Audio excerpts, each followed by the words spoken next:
think I probably made a mistake again.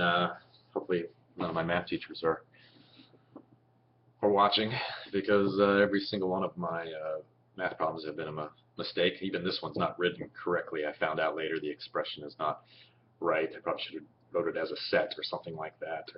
It's not quite exact, but if 12 twelfths and 9 twelfths, 6 twelfths, 3 twelfths, and 1 twelfth all equal 1, I've got a problem. And if you read Matthew 20, 1 to 16, could you figure out what I'm trying to say there?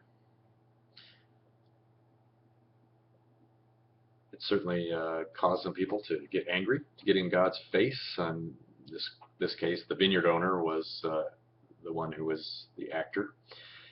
And to get into the face of that person and say, you're doing this wrong, this is unjust, you should have done this differently. And the vineyard owner says, I can do what I want with my money. I can be generous and kind however I want to be. And these fractions represent that. Those of the 12 twelfths were arguing that they should justly receive more because of their length of time in service, right? It's kind of that loyalty payment that is expected, that justice of equality of, equaling our work done. God says, this is my kingdom. This is the way I want to work it out. This is how I work, and it's different than the way you work. And we come out of Isaiah 55, and we hear that again and again in these parables. It's Isaiah 55 in the reading on this title. If you look at that, it says, my ways are not your ways. My thoughts are not your thoughts. God does reveal himself in the world, and there have been times when people who have been deep into mathematics have seen the beauty of mathematics and said, there must be more to this world than we know. Let's find out about it. And that can draw people to God, but here God's math is fuzzy, and it's strange, and it's weird, and it doesn't match up. It doesn't fit our perception of reality. It doesn't fit who we want God to be, and we really need to work this out, because God is not trying to fit into our box, and God is going to do things differently.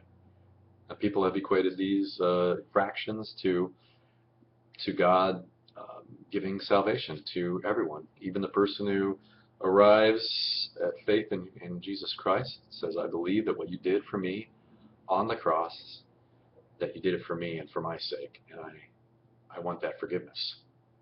That person who does that at the 11th hour, right before death, receives an everlasting life, an eternal life, a life that does not end in the presence of God. Same thing for that child who's baptized as an infant, and their whole life they're working hard in the church, and who have done ministries in the church, who have gone all the way through their life in service, receive the same reward. It's not exactly just, it's not exactly what we would want God to be, but it's not who God is or the character of God. God doesn't care to fit into our categories.